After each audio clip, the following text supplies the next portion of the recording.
শীতকাল ধরুন আমাদের পড়েই গেছে, আর শীতকালে কি সুবিধা না বিভিন্ন রকম শাকসবজি পাওয়া যায়। তো অনেক রকম শাকসবজি পাওয়া যায় বলে রান্না করতেও সুবিধা হয়, বিভিন্ন ধরনের রান্না করে থাকি আমরা। তো আজকে আমি একটি পকোড়া বানাচ্ছি। এই পকোড়া বানাতে আমার লাগছে এখানে ছোট ছোট করে কেটে রেখেছি ফুলকপি। প্রথমে ভালো করে ধুয়ে নিয়েছি এবং ছোট ছোট করে কেটে নিয়েছি। আর ধনে পাতা দিয়েছি অল্প। ধনে পাতা তো যে কোনো তরকারি পকোড়া সব কিছুতেই তার স্বাদ গন্ধ দুটোই বদলে দেয়। আর একটি গোটা আলু খুব ছোট ছোট টুকরো করে নিয়েছি। আর নিয়েছি ক্যাপসিকাম অর্ধেকটা, দুটো কাঁচা লঙ্কা। এই কাঁচা লঙ্কাটাও কুচো করে নেব। আর এক টুকরো আদা নেব, আদাটাও কিন্তু কুচো করে দেব। এখানে আমি বড় চামচে দেখুন 4 চামচ বেসন নিয়ে নিচ্ছি। এই পকোড়া বানাতে আর একটু উপকরণ বেসন নিয়ে নিলাম।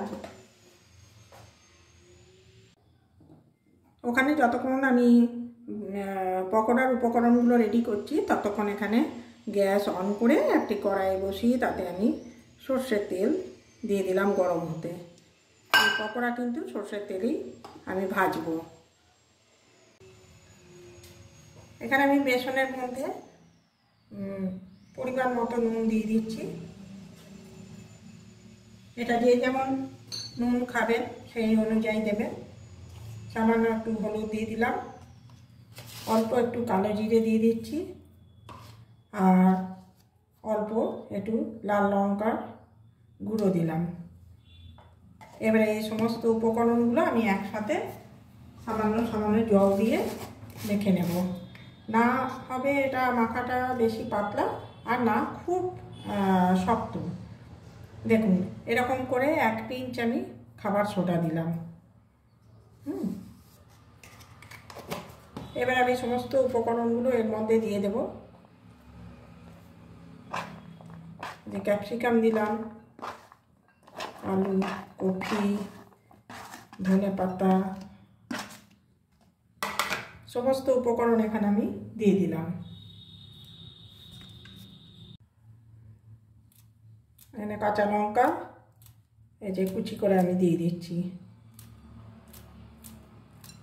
এই উপকরণ একসাথে আমার মেখে তৈরি করতে করতে তেলও এদিকে গরম হয়ে গেছে।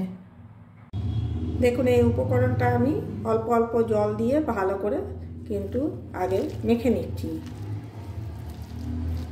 এরকম মাখাটা হবে, একটু আট হবে কিন্তু খুব নরম হবে না।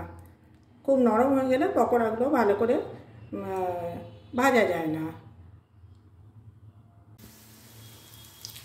আচ্ছা দেখুন আমি পকোড়াগুলো কেমন তেলের মধ্যে ছেড়ে দিচ্ছি। পকোড়ার কিন্তু পার্টিকুলার কোনো সাইজ হয় না, সেই জন্যে যেমন খুশি অল্প অল্প তুলে তেলের মধ্যে এরকম করে ছেড়ে দিতে হবে।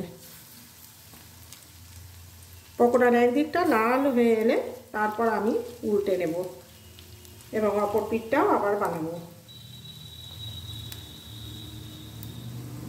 আশা করছি আপনাদের আজকের এই শীতকালীন পকোড়া মুচমুচে খাস্তা খুব ভালো হয়, খেতেও যত স্বাদ হয় আর বানাতেও খুব সহজ।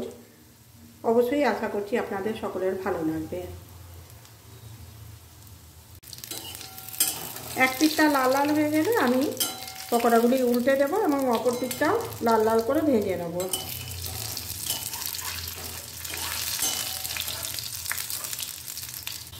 দেখুন একদিকটা লাল হয়ে গেছে, আমি আবার উল্টে দিলাম। খুব কম সময় খুব কম উপকরণে এবং খুব সহজেই এই পকোড়াগুলো বানানো যায়, অথচ খেতে খুব সুস্বাদু হয়। চা, কফি, মুড়ি সব কিছুর সাথে খাওয়া যায়। এছাড়া সস যে কোনো চাটনির সাথেও শুধুও খাওয়া যায়। দেখুন কত সহজেই হয়ে গেল আজকের এই পকোড়া। ব্যাস এই পিঠটাও যখন লাল লাল হয়ে যাবে আমি এবার প্লেটে তুলে নেব। তাহলে আজকে আমার পকোড়া একবারে রেডি।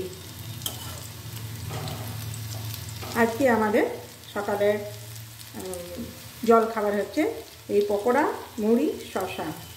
আর সঙ্গে তো কাঁচা লঙ্কা থাকবেই।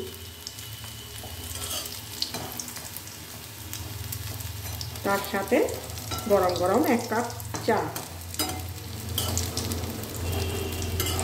ব্যাস, আমার দেখুন আজকের পকোড়া একেবারে তৈরি হয়ে গেল। এবার আমি এগুলো প্লেটে তুলে নেব এবং সার্ভ করে দেবো। দেখলেন কত সহজে হয়ে গেল এরকম একটা মুখরোচক পকোড়া। তাহলে আপনারাও বানিয়ে দেখবেন এবং খাবেন, খাওয়াবেন। আর আশা করছি আপনাদের সকলের ভালো লেগেছে। সকলেই আমাকে লাইক, শেয়ার, সাবস্ক্রাইব করে এগিয়ে নিয়ে যাবেন। সবাই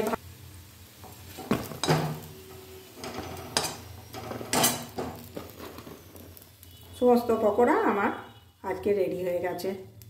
দেখুন কত সুন্দর হয়েছে, দেখলেই বুঝতে পারবেন। অথচ বিশেষ উপকরণ কিছু নয়। এছাড়াও বিভিন্ন রকম সবজি দিয়ে পকোড়া বানানো যায়। আমি তো বিভিন্ন রকম সবজি দিয়ে বিভিন্ন রকমভাবে পকোড়া বানিয়ে থাকি।